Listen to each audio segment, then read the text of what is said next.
Mais um blend de informações aqui no canal Café do Setorista. E nesse vídeo eu falo para vocês se a situação de Ramon Dias mudou após a vitória do Corinthians no Allianz Parque diante do Palmeiras. Ele só vai permanecer no Corinthians se conquistar o Campeonato Paulista. Mudou alguma coisa? Tudo isso agora nesse blend de informações. Vamos também falar nesse blend do mercado da bola do Coringão. O Corinthians está de olho no destaque do América Mineiro no Campeonato Mineiro deste ano. Vou te falar sobre isso também aqui nesse blend, que ainda tem Coronado, tem volta garantida contra o Palmeiras na final do próximo dia 27. E Rodrigo Garro, virou reserva ou foi poupado? Vou te explicar tudo isso agora. Vamos embora falar do Esporte Clube Corinthians Paulista.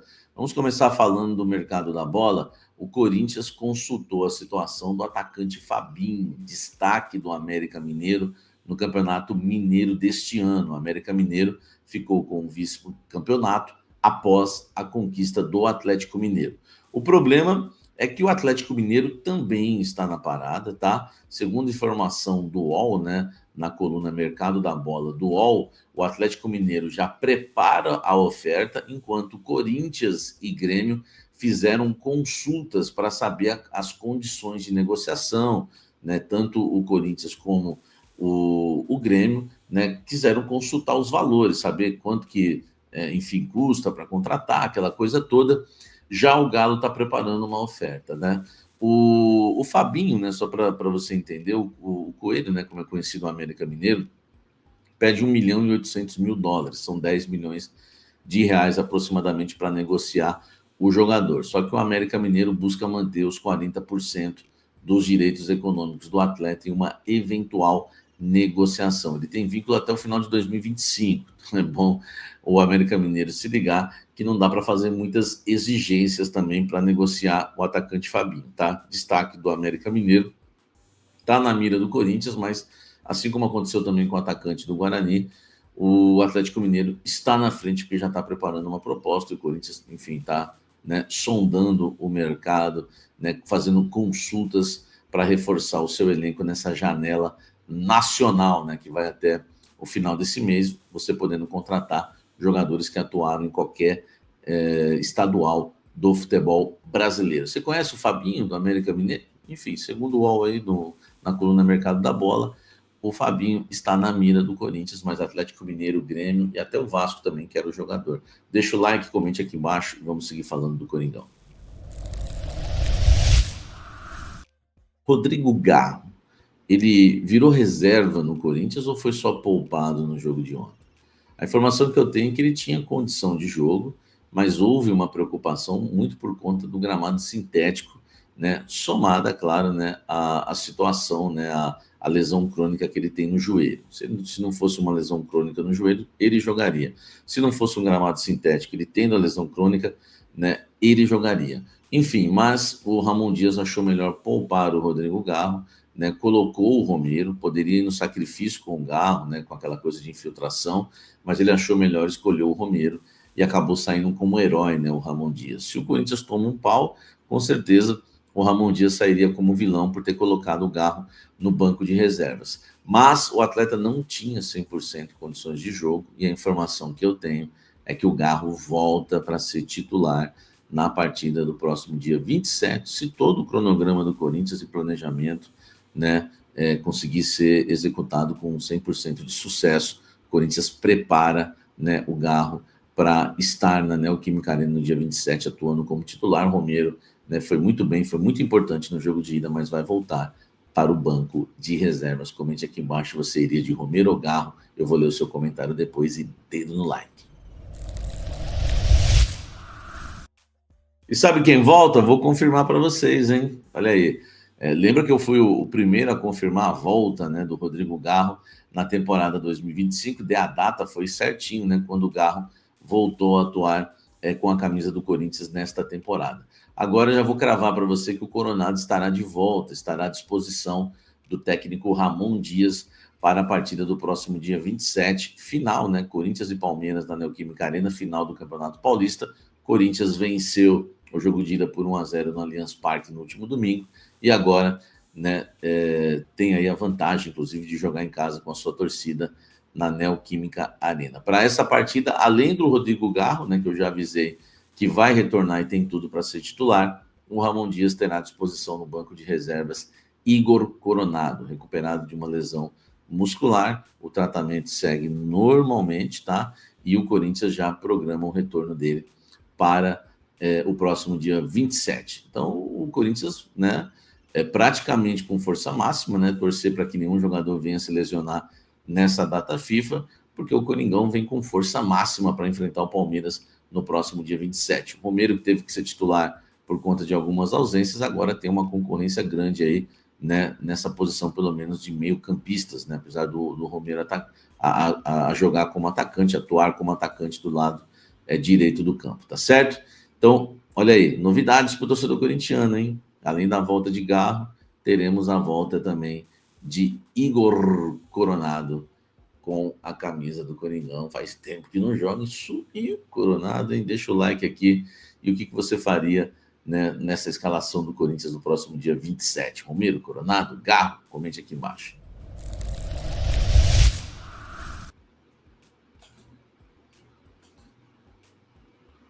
Faltou a vinheta aqui, gente. Vamos direto, tá? Vamos direto aqui para a gente falar da questão Agora sim, a vinheta vai quando quer, né? Vamos embora aqui para a gente falar agora da situação do Ramon Dias, né? Muita gente me perguntando, Samir, como é que fica a situação do Ramon Dias, né? Porque antes do jogo contra o Palmeiras, a gente trouxe toda a pressão, né, que existe hoje em cima do treinador argentino e do Emiliano, principalmente, né, não vamos esquecer, o Corinthians foi eliminado na fase de pré-Libertadores para o Barcelona de Guayaquil, e o Corinthians não estará na fase de grupos, né, sorteio, né, desta segunda-feira, e o Corinthians na Sul-Americana e não na Libertadores. É muito triste. Isso causou um mal-estar muito grande, estava no planejamento, envolvia grana também, não é só a questão de disputar uma grande competição, e houve uma chateação muito grande com o trabalho do Ramon e do Emiliano. Só que esse é o futebol, né? Na quarta-feira você é vilão, no domingo você é herói. Assim é o futebol, a gente sabe que funciona dessa forma. Chega no domingo, clássico, né, contra o Palmeiras, derby contra o Palmeiras, na casa do Palmeiras, no arquirrival, no Allianz Parque, e o Corinthians conquista a vitória por 1-0, inclusive com o dedo do Ramon Dias, né? Já que a escolha do Romero foi certa, a entrada do Rian e não do Bidon foi certa, pelo menos no meu ver. Enfim, ele acertou em quase tudo na partida, foi muito bem o Ramon Dias. Eu fui conversar com fontes para saber o que muda, tá? Não muda nada em relação à situação do Ramon Dias, tá? O que me passaram é que ele precisa conquistar o título paulista. E me falaram mais, hein? É porque eu falei, mas mudou, né? Muda alguma coisa? Porque o que tinha me passado antes do jogo é que se ele não for campeão paulista, ele vai perder o cargo de técnico, né, do Corinthians. E aí eu falei, pô, mas ele ganhou lá no Allianz Parque. E as pessoas me falaram o seguinte, Samir, a situação ainda, a pressão é maior ainda, porque agora aumentou a responsabilidade. Então aumenta a responsabilidade do Ramon Dias, porque você imagina, né, o que estavam me explicando. Você ganha o primeiro jogo, você imagina com no seu estádio, ganhou o primeiro jogo, casa cheia, o arquirrival vem, vira e comemora um título, um tetracampeonato inédito na sua casa, depois de uma vantagem, né, tão boa conquistada no primeiro jogo. Então a situação do Ramon Dias continua a mesma. Ele continuará, tá? Deixar bem claro, né, para que ninguém venha omitir nenhuma informação minha, ele continuará como técnico do Corinthians se for campeão paulista. Não há a menor chance, né, hoje, até pelo grande resultado que fez no primeiro jogo, não há a menor chance hoje dele ser demitido, né, caso seja campeão paulista. É claro que, né, se tratando de Augusto Melo, é melhor não cravar nada, porque a gente sabe que vai ter uma reunião depois do Campeonato Paulista para avaliar o trabalho da comissão técnica, do Ramon e de todos. Mas uma coisa a gente tem certeza, se ele perder o título paulista, ele não permanece no comando técnico do Corinthians, tá? Independente se o Corinthians, né, tenha vencido o primeiro jogo, enfim, isso não muda nada. A situação de Ramon continua a mesma, pressionado. É claro que um título paulista vai dar fôlego para o treinador, né, poder ficar, né, por mais tempo aí no comando do Esporte Clube Corinthians Paulista, tá certo? Fala pessoal, tudo bem com vocês? A gente precisa falar um pouco mais sobre essa incrível vitória do Timão no primeiro derby da final do Paulista, porque alguns segredos, eles começam a ser revelados no dia seguinte. A gente começa a ter uma lupa na análise e descobrir algumas coisas. 3 jogadores mudaram a história desse confronto e eu vou te falar deles a partir de agora. Bom, pessoal, a gente tá no período de folga aí, né? Os jogadores tiveram folga, uma pausa para a data FIFA. A grande decisão é só no dia 27, quinta-feira da semana que vem, na Neoquímica Arena. Primeiro jogo vencido pelo Corinthians, 1-0 dentro do Allianz Parque. E nesse day after, como a gente fala, no dia seguinte após a vitória, depois que termina o jogo, a gente vem meio que no calor assim do confronto, né? Pesca algumas coisas ali dentro da análise que a gente está vendo, vem aqui e despeja mais ou menos aquilo que a gente viu, que acabou de ver, né? E tal, é uma coisa muito mais... A análise ela é um pouco mais visceral, ela é um pouco mais emocional até, eu diria. Passa o dia e aí eu faço esse exercício, não sei se vocês fazem, eu começo a analisar outras opiniões, porque eu não sou o dono da verdade, né? Então eu tenho a minha análise lá de quem foi bem aqui, foi bem ali, começo a assistir de novo alguns lances, alguns melhores momentos, né? Vão chegando, hoje com a rede social é muito fácil isso, né? Então você vai tendo um outro olhar sobre um jogo que você viu uma vez só, né? Meio que o teu olhar bateu uma fotografia, viu ali que alguns jogadores se destacaram e tal. E com o passar do dia, na segunda-feira, eu fui tendo um outro olhar, um olhar mais aguçado sobre algumas situações. E aí, algumas coisas eu confirmei daquilo que eu já sabia, do que todos nós já sabíamos, e outros detalhes me chamaram a atenção. Vamos lá. Acho que o Fabrício Angileri ficou claro que ele fez um grande derby e talvez tenha sido o destaque do jogo, na medida em que ele anula o principal jogador do Palmeiras e os seus números falam por si. Os portais de estatísticas deram conta aí de que o Fabrício Angileri fez 16 ações defensivas. Teve 6 ou 7 desarmes. Foi um negócio inacreditável. E aí eu comecei a analisar cada um deles. E me chamou a atenção de uma forma mais, como eu disse, né, mais aguçada, com uma lupa no que o Angileri estava fazendo no jogo, uma antecipação, uma antevisão da jogada. E isso é leitura de um jogador muito experiente. Porque a gente tá falando do Estevão, cara, e que eu sei que a tendência é minimizar o que o Estevão faz aqui no Brasil, né? Mas é muito difícil parar esse moleque. É muito difícil. Se ele pega no mano a mano, normalmente, quando ele pega no mano a mano algum jogador, desde que ele começou a entrar no profissional, normalmente ele obtém êxito. E ele até conseguiu, em alguns momentos, nesse jogo, ter vantagem, mas... Na maioria das vezes, o Angileri ou chegava antes, ou encurtava o espaço, ou ia no atalho, ou protegia a bola para sair para a linha de fundo, ou ele já cortava uma bola que vinha alta de cabeça antes dela chegar no Estevão, ou ele dava o bote certeiro, ou ele esperava para entender qual ação o Estevão teria. Quando o Estevão meio que oscilava para saber o que fazer, ele tirava a bola, mas assim, de uma forma limpa. E não foi só o Estevão, o Angileri também tirou a bola de outros jogadores do Palmeiras, mas ele teve leituras defensivas espetaculares. E olha que a gente está falando de um jogador que nos encantou desde a sua chegada, porque ele já chega no primeiro jogo dando uma assistência, um cruzamento na medida para o Memphis fazer um gol de cabeça. Acho que no jogo contra o Mirassol, né? Acho que quando ele entra no segundo tempo dá o cruzamento para o Memphis fazer o gol. Então, a gente está falando de um jogador que nos encantou inicialmente por um lado ofensivo, mas ele defensivamente, que leitura, que visão de jogo contra um grande jogador, um jogador que ainda está amadurecendo no profissional, ele não tem 18 anos ainda, mas, gente, sabidamente o Estevão, se não é um craque para muitos, é no mínimo projeto de craque.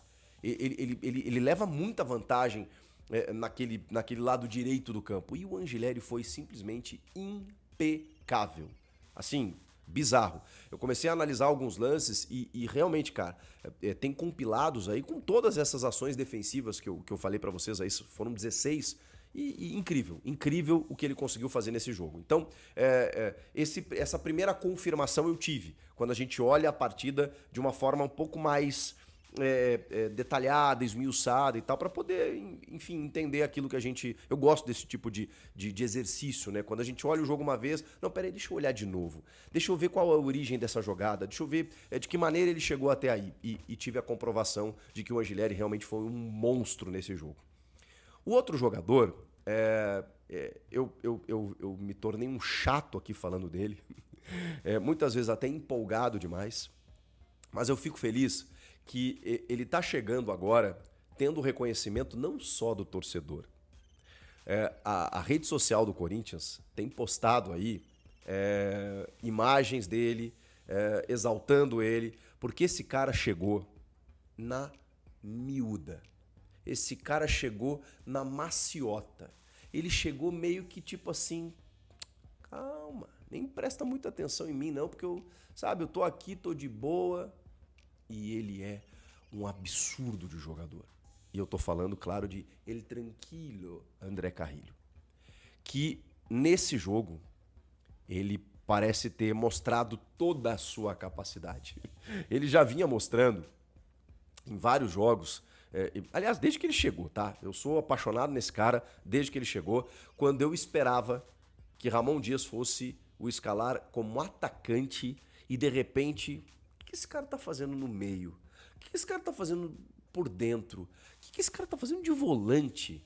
E aí a gente começou a entender como o André Carrillo jogava o jogo ali, naquele setor do campo, naquela faixa central. E aí, cara, eu comecei a perceber que esse cara é completamente diferente. Que eu não entendia, assim, como ninguém enxergou. Eu sei que ele já tá numa idade até mais avançada, assim, e acho que a experiência tá fazendo isso com ele. E vocês vão lembrar, ele chega junto do Memphis. E o Memphis, obviamente, é a contratação mais badalada. E o André Carrillo, como um cara indicado pelo Ramon e tal. E eu vou chegar nessa parte.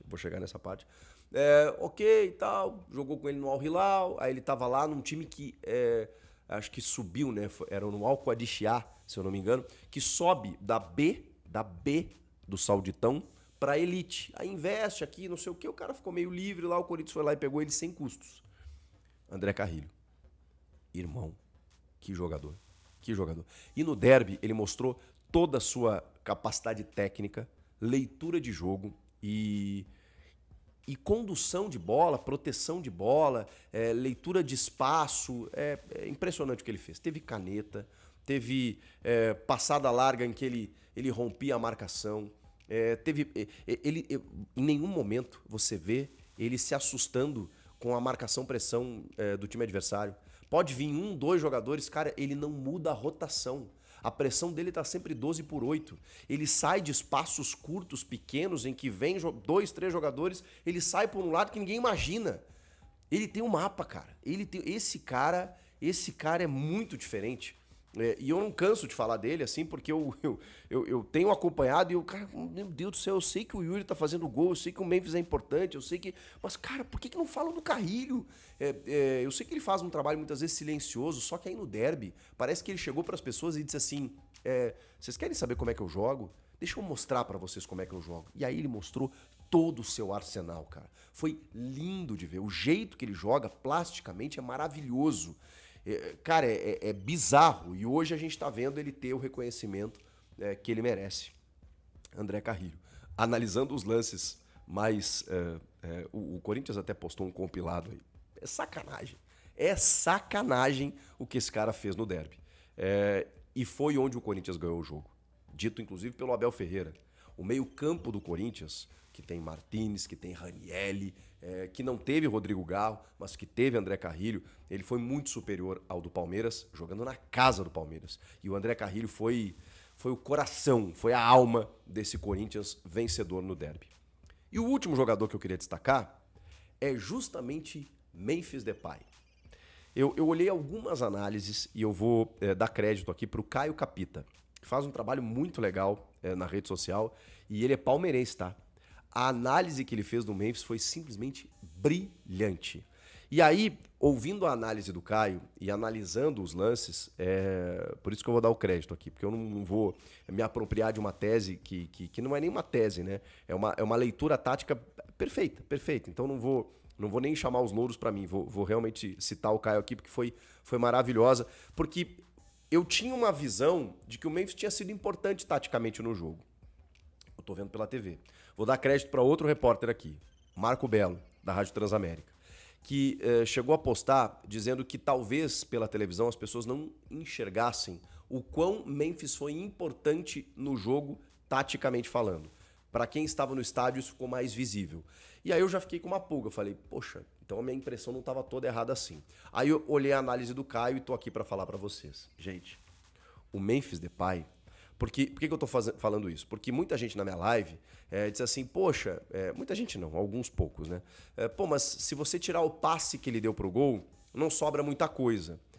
E vamos lá. Aí eu já discordava, né? Porque eu falei, gente, peraí, ele faz a jogada do gol. E não é só que ele deu o passe.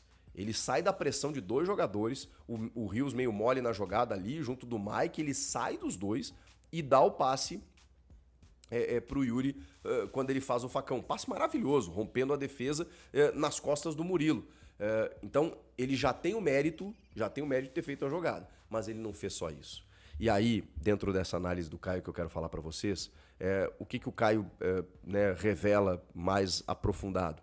De que o Palmeiras estava marcando pressão, muitas vezes obrigando o Ranielli, que era o primeiro volante, a fazer uma ligação direta. Porque estava todo mundo encaixado, todo mundo marcado. Então, muitas vezes, ele tinha que fazer uma bola longa, ele tinha que soltar essa bola. Rifando essa bola, muitas vezes, ela voltava para o Palmeiras. E é justamente numa dessas jogadas em que o Palmeiras abafa, o Ranielli tem que se desfazer da bola, ou o Félix Torres, ou o Gustavo Henrique, né, os zagueiros ali, a bola sobra no pé do Estevão, que faz aquela jogada pela direita, cruza, chuta cruzado, né? O Hugo defende, o Veiga chuta e o Mateuzinho tira em cima da linha. É justamente nessa pressão alta que estava dando certo nos primeiros minutos que o Palmeiras estava tendo sucesso, digamos assim, né? No começo do jogo. Aí o que o Memphis faz? O Memphis, sabidamente, estava jogando não como um atacante, estava jogando um pouco mais recuado para o Romero e o Yuri espetados. Só que ele está um pouco mais para a esquerda, né? Ele não está como um 10 centralizado.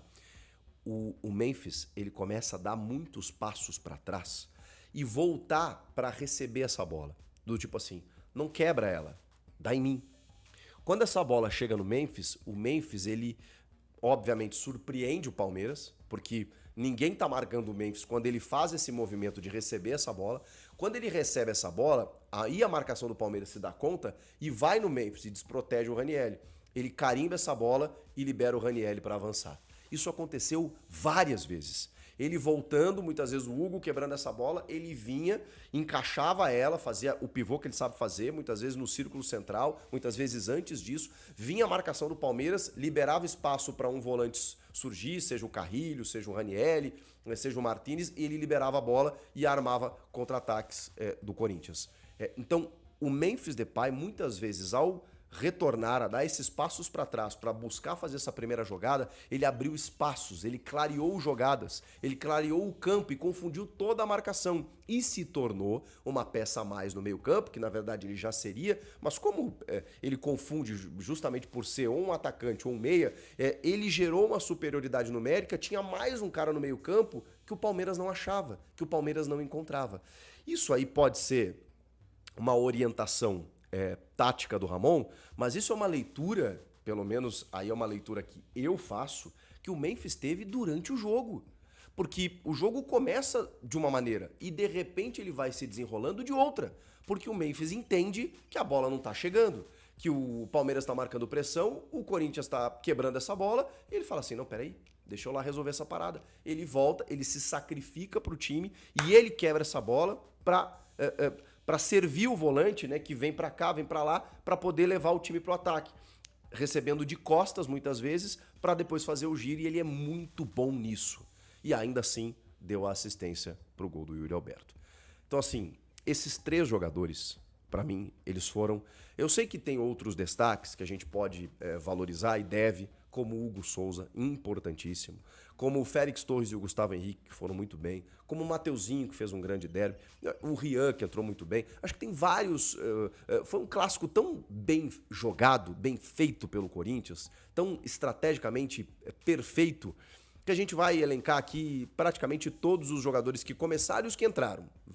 Vamos fazer isso se a gente for analisar individualmente, mais especificamente. Agora, esses três... Esses 3 caras, eles mudaram completamente a história do jogo. O Angileri, o Carrilho e o Memphis Depay. Claro, o Yuri fez o gol, né? Mas esses 3. Por tudo isso que eu disse para vocês, eles me descortinaram situações que algumas eu já tinha visto e outras caramba, foi exatamente isso que aconteceu. Ficou mais claro ainda para mim, nesse dia seguinte do derby, analisando especificamente mais algumas jogadas de como o Corinthians chegou até essa vitória. E aí eu vou dar um gancho para um vídeo, para um próximo vídeo que eu vou fazer. Porque a gente vai precisar falar em algum momento, a gente vai precisar debater em algum momento Ramon Dias. E aí eu vou só relembrar algo para vocês que deixa basicamente como manchete para um próximo vídeo. Desses 3 jogadores, um é o Memphis, né? Um é o cara que chega e muda realmente o patamar do Corinthians no ano passado. Os outros 2 foram indicações de Ramon. O Ramon Dias indicou o Carrilho e indicou o Angileri. Esses 2 caras chegaram, tomaram conta das suas posições e subiram de patamar o time titular do Corinthians.